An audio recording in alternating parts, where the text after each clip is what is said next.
Mr. President,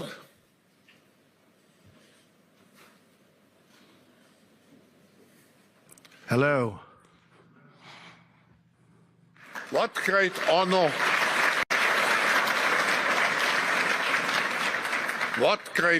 and pleasure to welcome you back to the Davos community. Just 4 days into your new mandate, we highly appreciate your presence with us today. We wish you all the best as you take on your critical work ahead. The global challenges we face today are monumental. The importance of American leadership and your personal leadership in this regard is fundamental and paramount. We are here to hear your vision and policies related to revitalizing the economy and addressing the global challenges. As you might expect, Mr. President, your return to office and your forthcoming policies have been at the focus of our discussions this week. The discussions among 3,000 political and business leaders from over 130 countries who came together here in Davos. We look forward to hearing first from you and then to the follow-up discussion with business leaders, moderated by my colleague Børge Brende. Ladies and gentlemen, the President of the United States, Donald J. Trump.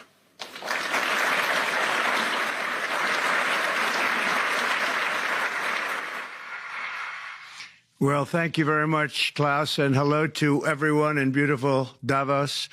This has been a truly historic week in the United States. 3 days ago, I took the oath of office, and we began the golden age of America. The recent presidential election was won by millions of votes, and all 7, every one of them, all 7 swing states. It was a massive mandate from the American people like hasn't been seen in many years, and some of the political pundits, even some of my so-called enemies, said it was the most consequential election victory in 129 years. That's quite nice. What the world has witnessed in the past 72 hours is nothing less than a revolution of common sense. Our country will soon be stronger, wealthier, and more united than ever before, and the entire planet will be more peaceful and prosperous as a result of this incredible momentum and what we're doing and going to do. My administration is acting with unprecedented speed to fix the disasters we've inherited from a totally inept group of people and to solve every single crisis facing our country.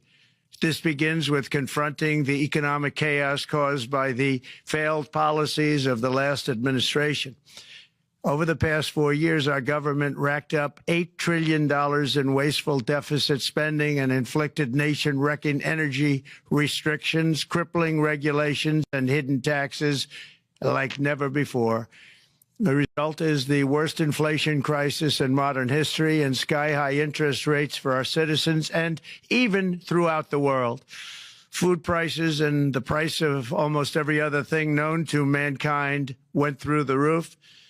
President Biden totally lost control of what was going on in our country, but in particular with our high inflation economy and at our border. Because of these ruinous policies, total government spending this year is $1.5 trillion higher than was projected to occur when I left office just 4 years ago. Likewise, the cost of servicing the debt is more than 230% higher than was projected in 2020. The inflation rate we are inheriting remains 50% higher than the historic target. It was the highest inflation probably in the history of our country. That's why from the moment I took office, I've taken rapid action to reverse each and every one of these radical left policies that created this calamity, in particular with immigration, crime, and inflation. On day one, I signed an executive order directing every member of my cabinet to marshal all powers at their disposal to defeat inflation and reduce the cost of daily life. I imposed a federal hiring freeze, a federal regulation freeze, a foreign aid freeze, and I created the new Department of Government Efficiency. I terminated the ridiculous and incredibly wasteful Green New Deal. I call it the Green New Scam. Withdrew from the one-sided Paris Climate Accord and ended the insane and costly electric vehicle mandate. We're going to let people buy the car they want to buy. I declared a national energy emergency, and it's so important, national energy emergency to unlock the liquid gold under our feet and pave the way for rapid approvals of new energy infrastructure. The United States has the largest amount of oil and gas of any country on earth, and we're going to use it. Not only will this reduce the cost of virtually all goods and services, it'll make the United States a manufacturing superpower and the world capital of artificial intelligence and crypto. My administration has also begun the largest deregulation campaign in history, far exceeding even the record-setting efforts of my last term. In total, the Biden administration imposed $50,000 in additional regulatory costs on the average American household over the last 4 years. I have promised to eliminate 10 old regulations for every new regulation, which will soon put many thousands of dollars back in the pockets of American families. To further unleash our economy, our majorities in the House and Senate, which we also took along with the presidency, are going to pass the largest tax cut in American history, including massive tax cuts for workers and family, and big tax cuts for domestic producers and manufacturers. And we're working with the Democrats on getting an extension of the original Trump tax cuts, as you probably know, by just reading any paper. My message to every business in the world is very simple. Come make your product in America, and we will give you among the lowest taxes of any nation on earth. We're bringing them down very substantially, even from the original Trump tax cuts. But if you don't make your product in America, which is your prerogative, then very simply you will have to pay a tariff, differing amounts, but a tariff which will direct hundreds of billions of dollars and even trillions of dollars into our treasury to strengthen our economy and pay down debt. Under the Trump administration, there will be no better place on earth to create jobs, build factories, or grow a company than right here in the good old USA. Already Americans' economic, you can see this, I think, maybe even in your wonderful, wonderful room that you're all gathered together, so many of my friends, but Americans, the economic confidence is soaring like we haven't seen in many, many decades, maybe not at all. Upon my election, it was just announced that small business optimism skyrocketed by 41 points in a single month. That's the highest ever. There's never been anything like that. SoftBank has announced between a $100 and $200 billion investment in the U.S. economy because of the election result. And just 2 days ago, Oracle, SoftBank, and OpenAI announced a $500 billion investment in AI infrastructure. Other companies likewise have announced billions and billions and billions, adding up to trillions of investment in America, in the United States. And it's also reported today in the papers that Saudi Arabia will be investing at least $600 billion in America. But I'll be asking the Crown Prince, who's a fantastic guy, to round it out to around $1 trillion. I think they'll do that because we've been very good to them. And I'm also going to ask Saudi Arabia and OPEC to bring down the cost of oil. You got to bring it down, which, frankly, I'm surprised they didn't do before the election. That didn't show a lot of love by them not doing it. I was a little surprised by that. If the price came down, the Russia-Ukraine war would end immediately. Right now, the price is high enough that that war will continue. You got to bring down the oil price. You got to end that war. They should have done it long ago. They're very responsible, actually, to a certain extent, for what's taking place. Millions of lives are being lost. With oil prices going down, I'll demand that interest rates drop immediately, and likewise, they should be dropping all over the world. Interest rates should follow us. All over, the progress that you're seeing is happening because of our historic victory in a recent presidential election. one that has become quite well known throughout the world. I think a lot of things are happening to a lot of countries.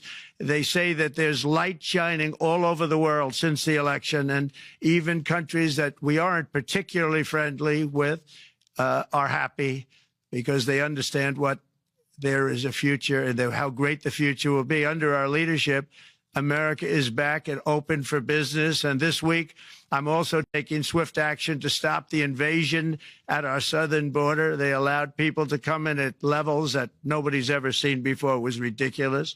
I decided and declared to do, and very, very importantly, a national emergency on our border, immediately halted all entry of illegal border crossers, of which there were many, and began promptly returning the illegal trespassers back to the place from which they came. That action, as you've probably seen, has already started very strongly. I've deployed active duty U.S. military and National Guard troops to the border to assist in repelling the invasion. It was really an invasion. We will not allow our territory to be violated. After 4 long years, the United States is strong and sovereign and a beautiful nation. Once again, it's a strong, sovereign nation. In addition, I'm pleased to report that America is also a free nation once again.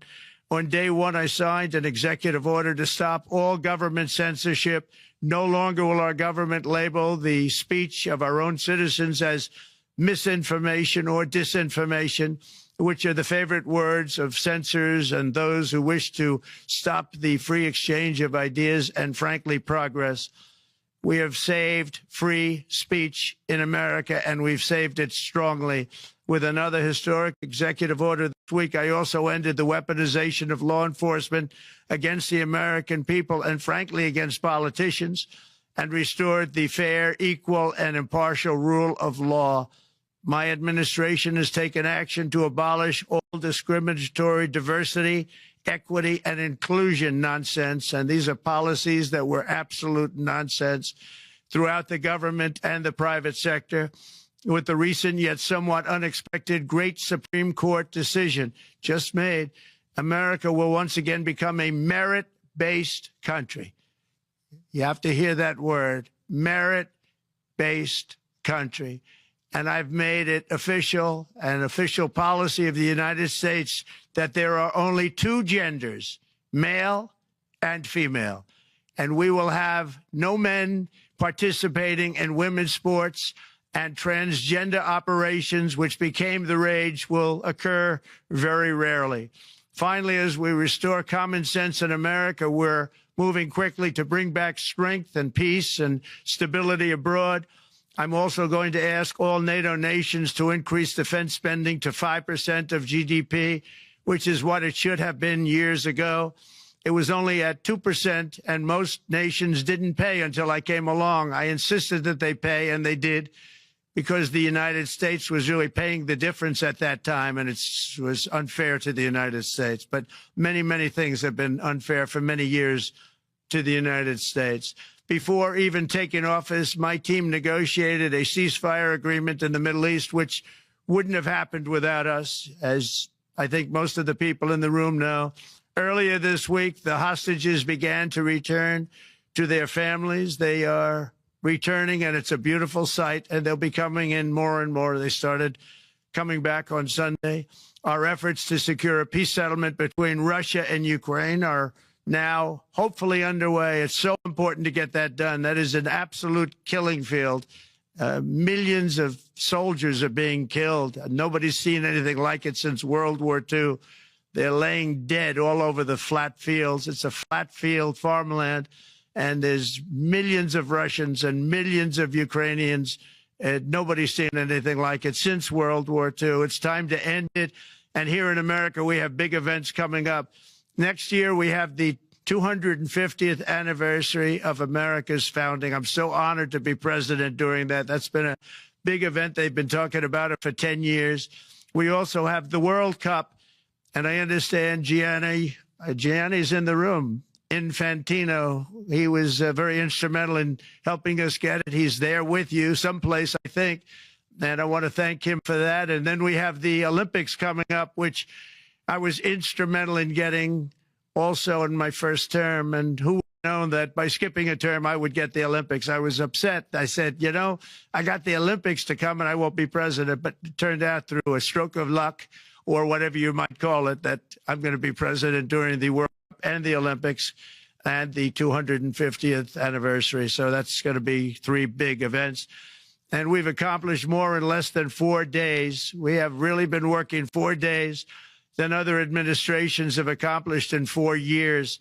And we're just getting started. It's really an amazing thing to see. And the spirit and the light over our country has been incredible. Under the last administration, our nation has suffered greatly, but we're going to bring it back and make it greater, bigger, stronger, better than ever before.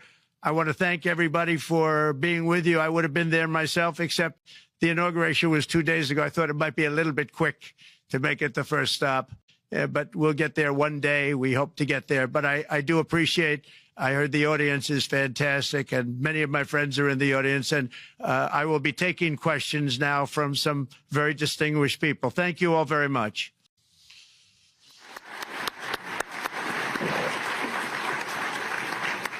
Thank you. Thank you very much, Mr. President, for that very powerful speech. And I think you could hear the applause all the way from Davos to the White House. But next year it will be even better, because then you can get the applause here in Davos. So we wish you welcome to our village next year. We hope to see you. Thank you very much. So we also know, Mr. President, that you open up for interaction here. We have a great panel with some of the most distinguished business people in the world. Let me start with someone that you know really well, that I think is almost a neighbor of you in Florida, Mr. Steve Schwarzman, Chairman, CEO, and co-founder of Blackstone Group. So, Steve, floor is yours. Well, Mr. President, I'm sure the Crown Prince of Saudi Arabia will be really glad you gave this speech today.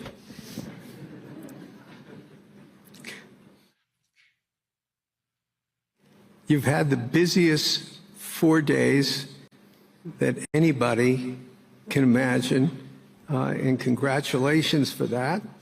My question is about some of the things I've observed here at Davos. It's a terrific forum. I've met lots of people, as usual. I think I've been here 30 years. And a lot of the European business people have expressed enormous frustration with the regulatory regime in the EU. And they attribute slower growth rates here because of numerous factors, but especially because of regulations.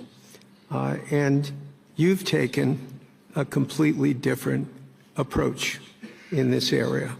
And if you explain the theory of what you're doing, how you're going to do it, and what you expect the outcome to be, I'd appreciate it. Well, thank you very much. And congratulations, Steve. You're a friend of mine, but on a great career. You have had an amazing career, and it continues. Just want to congratulate you. Very inspirational to a lot of people. I want to talk about the EU, because you mentioned specifically that I have also had a lot of friends and leaders of countries. I've gotten to know them all my first term and a little bit during this period of 4 years, and know them well, like them a lot, but they're very frustrated because of the time everything seems to take to get approved, environmental impact statements for things that you shouldn't even have to do that, and many, many other ways that it takes. And I'm going to give you a quick little example. In the private life, my beautiful private life, before I had all these things happening, the world is a little different. I had a nice, simple life. You knew that. But when I had that simple life, I did projects. And I had a big project in Ireland. And it had to get approval on something that would have made it even better. And I got the approval from Ireland in a period of a week. And it was a very, very, very efficient, good approval. And they informed me, though, the problem is you're going to have to get it from the EU, and we think that'll take 5 to 6 years. And they said, you have to be kidding. And this was before politics. And I said, wait a minute, it's not that important. I don't want to go 5 or 6 years, but it would have been a big investment. It would have been nice, and it would have been good for the project. And I sent the people to the EU to see if they could speed it up. And basically, it was a 5 or 6 year wait just to get a simple approval that Ireland gave me in a period of literally not much more than a week. And I realized right then, that was the first time I really was involved with the EU, but I realized right then that's a problem. And I didn't even bother applying to do it. Or if I did, I pulled it very quickly. I have to be very accurate because I don't want to be criticized. He did apply, actually. No, I want to be very accurate. So I don't think I did, but if I did, I pulled it very quickly. It was just something you couldn't wait 5 years or 6 years to get an approval. So a lot of, in a very big business sense, a lot of people are claiming that's the problem. From the standpoint of America, the EU treats us very, very unfairly, very badly. They have a large tax that we know about, and a VAT tax, and it's a very substantial one. They don't take essentially don't take our farm products, and they don't take our cars, yet they send cars to us by the millions. They put tariffs on things that we want to do. Like, for instance, I think they actually, in terms of these are non-economic or non-monetary tariffs, and those are very bad, and they make it very difficult to bring products into Europe, and yet they expect to be selling, and they do sell their products in the United States. So we have, hundreds of billions of dollars of deficits with the EU, and nobody's happy with it, and we're going to do something about it, but nobody's happy with it. So I think the EU has to speed up their process. Friends of mine that are in some of the nations within the EU, great people, they want to be able to compete better, and you can't compete when you can't go through the approval process fast. There's no reason why it can't go faster. So, I'm trying to be constructive because I love Europe. I love the countries of Europe, but the process is a very cumbersome one. And they do treat the United States of America very, very unfairly with the VAT taxes and all of the other taxes they impose. One other, just to finish up, I got a call from the head of a major airline, one of the biggest airlines in the world, and he said, sir, could you help us? What? Landing in Europe is brutal. They charge us fees for everything, and it's so unfair. I said, how does it compare to China? He said, it's much worse. And the other thing, as you know, they took court cases with Apple, and they supposedly won a case that most people didn't think was much of a case. They won 15 or 16 billion from Apple. They won billions from Google. I think they're after Facebook for billions and billions. These are American companies, whether you like them or not. They're American companies, and they shouldn't be doing that. And that's, as far as I'm concerned, it's a form of taxation. So we have some very big complaints with the EU. Thank you. Thank you very much, Mr. President. We'll now go to one of your friends in the EU, Patrick Pouyanné. He's the chairman CEO of Total Energies. I guess you have a question ready, Patrick, for the president. Mr. President, as we understand, energy is at the top of your agenda, and it's an honor for me to represent the energy industry tonight. In this panel, Total Energies is indeed the fourth largest oil and gas and electricity company in the world. I will not ask you a question about the oil price. It's quite clear what you expect from us. I will go to gas more. And our company is the largest #1 exporter LNG from the US company. We are a strong contributor to, and we invest in a mammoth LNG projects in Texas, $20 billion. It's far from 200, but it's $20 billion. And we contribute with that to security of supply to Europe, as we export this LNG to Europe. Some experts fear that if there are too many projects developed in the US on LNG, this could have an inflationary impact on the US domestic gas price. And they recommend a pause on these projects. I would ask you the following question. What are your views about such a pause on investments on LNG in the US? What would happen if you would observe an increased domestic gas price because of these exports? And final question, which is important for Europe, would you agree to guarantee security of supply of US LNG to Europe? Well, on the last part of your question, yes, I would. I would make sure that you get it. If we make a deal, we make a deal, you'll get it. Because a lot of people do have that problem. They make a deal and then it can't get supplied because of war-type problems and other problems. So we would absolutely do that.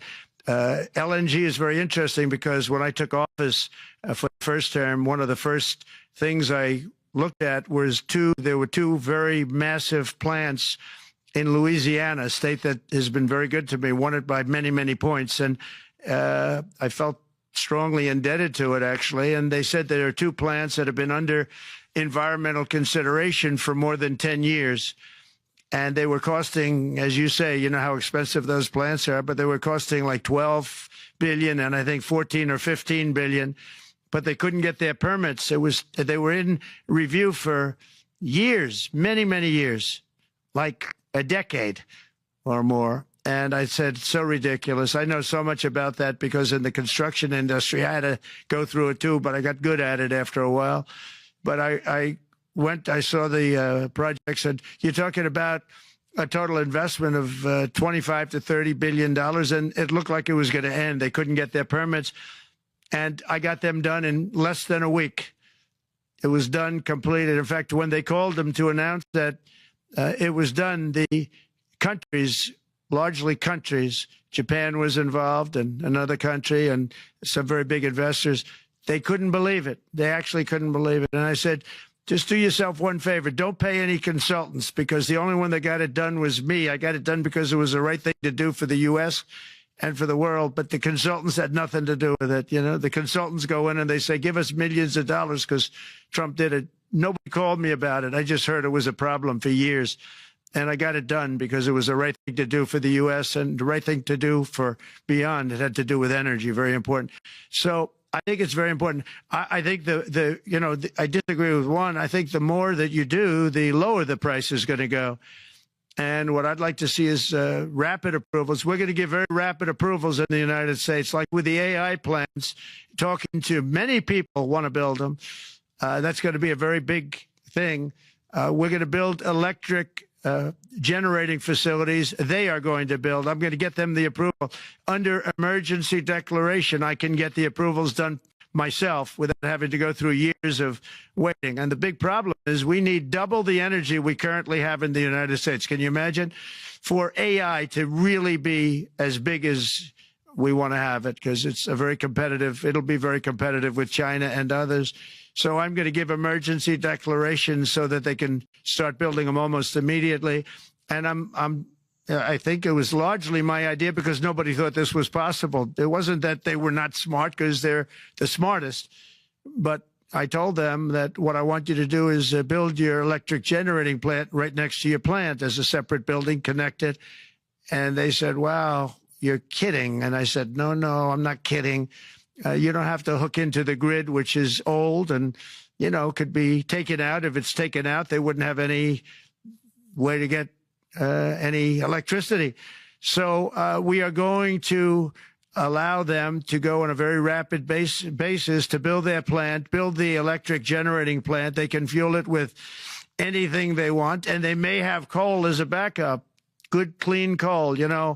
If there were a problem with a pipe coming in, as an example, you're going with gas, oil or gas, and a pipe gets blown up or for some reason doesn't work, there are some companies in the U.S. that have coal sitting right by the plant so that if there's an emergency, they can go to that short-term basis and use our very clean coal. So that's something else that a lot of people didn't even know about. But nothing can destroy coal, not the weather, not a bomb, nothing. It might make it a little smaller, might make it a little different shape, but coal is very strong as a backup. It's a great backup to have that facility, and it wouldn't cost much more money. And we have more coal than anybody. We also have more oil and gas than anybody. So we're going to make it so that the plants have their own electric generating facilities attached right to their plant. They don't have to worry about a utility. They don't have to worry about anything. And we're going to get very rapid approvals. Thank you. Thank you so much, Mr. President. We'll now go to another CEO that you know very well, Brian Moynihan, the CEO and Chair of Bank of America. Good afternoon, Mr. President, and congratulations and obviously an eventful week for you and your family. If you remember 5 years ago, you came here and we walked among 150 CEOs from all over the world and you engaged with them about your policies and your procedures. This year you're not here, and yet this week was eventful from the orders that you mentioned earlier, literally a wave of orders coming out on immigration, on trade, and many other matters. And so as a representative of the United States here, we got a lot of questions about what does all this mean and how would the President square this with his clear focus on growth, prosperity, market growth, stock market growth, a good bond market, and bringing down prices. So how do you think about the impact of all these orders and how fast they come out and how you're going to balance them with that scorecard of being successful in both continuing GDP growth, bringing down inflation, and also having a good stock price appreciation for the American citizen? Well, I think it's going to actually bring down inflation. It's going to bring up jobs. We're going to have a lot of jobs. We're going to have a lot of companies moving in. You know, Brian, we're at 21%. It was at 40%, and I got it down to 21%, the corporate tax. And it was actually, if you look at state and city, it was in many cases much higher than 40%. I got it down to 21%. And now we're going to bring it down from 21 to 15% if, there's a big if you make your product in the U.S. So we're going to have the lowest, just about the lowest rate. It'll be, the 21 is on the low side worldwide. The 15 is about as low as it gets. And by far the lowest of a large country, a large, you know, rich, powerful country by far, not even a contest. So we're going to bring it down to 15% if you make your product in the USA. So that's going to create a tremendous buzz. We're also probably going back to the 1 year deduction where we deduct, you know, we did that originally, and that was amazing what the impact that had. The 1 year deduction built up over a period of time, and then it expires. But we're going to go back to that when we do the renewal of the Trump tax plan. We have to get Democrats to approve it. But, you know, if the Democrats didn't approve it, I don't know how they can survive with about a 45% tax increase, because that's what it would be. And so I think they're going to be. We've been working along with them pretty well. I think it's very hard for a political group to say, let's charge people 45% more. So I think we're in good shape. But we're actually doing a reduction for business and small businesses where you're going to bring it down to 15%, which is really something. And by the way, speaking of you, and you've done a fantastic job, but I hope you start opening your bank to conservatives, because many conservatives complain that the banks are not allowing them to do business within the bank. And that included a place called Bank of America. They don't take conservative business. And I don't know if the regulators mandated that because of Biden or what, but you and Jamie and everybody, I hope you're going to open your banks to conservatives, because what you're doing is wrong. Mr. President, I'll say that your friend Gianni said hello, told me to tell you hello, and we look forward to sponsoring the World Cup when it comes, both this summer for the club and next year. So thank you for getting that for the United States. Thank you very much, Brian. Thank you, Mr. President. We'll now go to Anna Butin. She's the Executive Chairman of Banco Santander, one of the big European banks, and also in the U.S. So, Anna. Mr. President, congratulations on a historic victory. I believe you don't know me as well as my fellow panelists, so a few words. Santander is one of the largest banks in the world by number of customers, 170 million. That's more than my friend Brian or my friend Jamie have. And those... They fixed the regulation. I think that's coming. That was cheeky.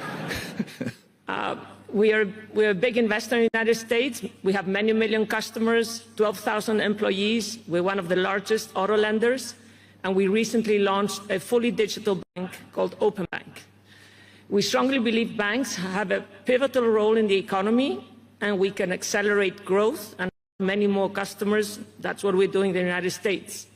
So, as Brian pointed out, we very much welcome your focus on deregulation and reducing bureaucracy.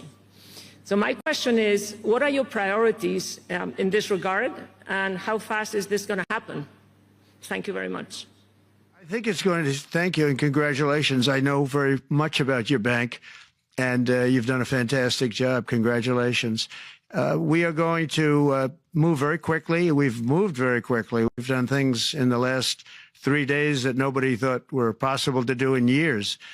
And it's all taking effect. It's going to have a huge impact on the economy, a huge positive impact. Money was being wasted on crazy things. I mean, the Green New Deal was such a total disgrace, how that was perpetrated. And it was conceived of by people that were average students, less than average students, I might add, and never even took a course in energy or the environment. It was just a game. Remember, the world was going to end in 12 years? Remember that? Well, the 12 years has come and gone. It was going to end. It was going to all foam into earth. But, you know, the time has come. These people, and they really scared the Democrats large. I can't say the Republicans. The Republicans maybe could have fought harder to stop it, but it's been a tremendous waste of money. You know, during my 4 years, we had the cleanest air, we had the cleanest water, and yet we had the most productive economy in the history of our country. We had the most productive economy until COVID came. We had the most productive in the history of our country by far, and actually, you could look worldwide. We were beating everybody from China to everybody else. So, and we think we really now, with what we have learned and all of the other things that have taken place, we think we can even far surpass that, actually far surpass it. But we do, one thing we're going to be demanding is we're going to be demanding respect from other nations. Canada, we have a tremendous deficit with Canada. We're not going to have that anymore. We can't do it. I don't know if it's good for them. As you probably know, I say you can always become a state. And if you're a state, we won't have a deficit. We won't have to tariff you, et cetera, et cetera. But Canada has been very tough to deal with over the years. And it's not fair that we should have a $200 billion or $250 billion deficit. We don't need them to make our cars, and they make a lot of them. We don't need their lumber because we have our own forests, et cetera, et cetera. We don't need their oil and gas. We have more than anybody. So, you know, just as an example, with Mexico, we're dealing with Mexico, I think, very well. And we're just, you know, we just want to be treated fairly with other nations, because there's hardly a nation in the world, and I blame this on us, and I blame it on politicians that, for some reason, probably mostly it's stupidity, but you could also say other reasons, but mostly stupidity. They've allowed other nations to take advantage of the U.S., and we can't allow that to happen anymore. You know, we have debt. It's a very small debt when you compare it to the value of the assets that we have, but we don't want to do that. We want to just have debt be obliterated, and we'll be able to do that fairly rapidly. And a lot of good things are going to happen. And honestly, good things are going to happen for the world, and good things are going to happen for the people that are dealing with us, allies and beyond allies. One thing very important, I really would like to be able to meet with President Putin soon and get that war ended. And that's not from the standpoint of economy or anything else. It's from the standpoint of millions of lives are being wasted. Beautiful young people are being shot in the battlefield. You know, the bullet, very flat land, as I said, and the bullet goes, there's no hiding. And a bullet, the only thing going to stop the bullet is a human body. And you have to see, I've seen pictures of what's taken place. It's a carnage, and we really have to stop that war. That war is horrible. And I'm not talking economy. I'm not talking economics. I'm not talking about natural resource. I'm just talking about There's so many young people being killed in this war, and that's not including the people that have been killed as the cities are being, knocked down building by building. So we really should get that stopped. Likewise, in the Middle East, I think we made a lot of progress in the Middle East, and I think that's gonna come along pretty well. Thank you. Thank you, Mr. President. We know that the consequential relationship in the world is between the U.S. and China. U.S. 28% of the global economy, China close to 20. That's almost half of the global GDP. And we know that you called President Xi Jinping last Friday. We heard that you had a good discussion. How do you see the relationship between the U.S. and China in the next 4 years under your leadership? He called me, but I see it very good. I think that we're going to have a very good relationship. All we want is fairness. We just want a level playing field. We don't want to take advantage. We've been having massive deficits with China. Biden allowed it to get out of hand. He's $1.1 trillion deficit. It's ridiculous. And it's just an unfair relationship. And we have to make it just fair. We don't have to make it phenomenal. We have to make it a fair relationship. Right now, it's not a fair relationship. The deficit is massive, as it is with other countries, a lot of Asian countries, actually. But we have deficits that are very big, and we can't keep doing that. So we're not going to keep doing that. But I like President Xi very much. I've always liked him. We always had a very good relationship. It was very strained with COVID coming out of Wuhan. Obviously, that strained it. I'm sure it strained it with a lot of people, but that strained our relationship. But we always had a great relationship, I would say, and we look forward to doing very well with China and getting along with China. Hopefully, China can help us stop the war with, in particular, Russia, Ukraine. They have a great deal of power over that situation, and we'll work with them. And I mentioned that during our phone conversation with President Xi, and hopefully we could work together and get that stopped. We'd like to see denuclearization. In fact, with President Putin, prior to an election result, which was frankly ridiculous, we were talking about denuclearization of our two countries, and China would have come along. China has a much smaller right now nuclear armament than us, or field than us, but they're going to be catching it at some point over the next 4 or 5 years. And I will tell you that President Putin really liked the idea of cutting way back on nuclear. And I think the rest of the world, we would have gotten them to follow. And China would have come along, too. China also liked it. Tremendous amounts of money are being spent on nuclear. And the destructive capability is something that we don't even want to talk about today because you don't want to hear it. It's too depressing. So we want to see if we can denuclearize, and I think that's very possible. And I can tell you that President Putin wanted to do it. He and I wanted to. We had a good conversation with China. They would have been involved, and that would have been an unbelievable thing for the planet. Mr. President, when you're back here in Davos next year, will there be then a peace agreement with Ukraine and Russia by then? Well, you're going to have to ask Russia. Ukraine is ready to make a deal. Just so you understand, this is a war that should have never started. If I were president, it would never have started. This is a war that should have never, ever been started. And it wasn't started during there was never even talk about it. I knew that it was the apple of President Putin's eye, but I also knew that there was no way he was going in, and he wasn't going to go in. And then when I was out, bad things happened, bad things were said, a lot of stupidity all around, and you end up with what you have. Now you have all these bombed out cities. They look like demolition sites with many people killed. I think the thing that you'll see about Ukraine is that far more people have died than is being reported. And I've seen that. But far, far more people have died. When you look at a city that's become a demolition site where big buildings have been collapsed by missiles hitting them and everything else, and they say one person was slightly injured. No, many people were killed. Those are big buildings. I was surprised at how that was my business. These are buildings that go 2 and 3 blocks long. They're 20 stories high. They're big, powerful buildings, and they were knocked down, and there were a lot of people in those buildings. That announced that 2 people were injured. That's not true.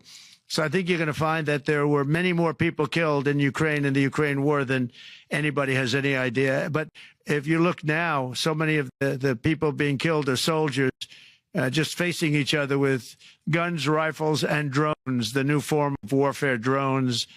And it's a very sad thing to see. And when you see pictures of the fields that I see, nobody wants to see it. You'll never be the same.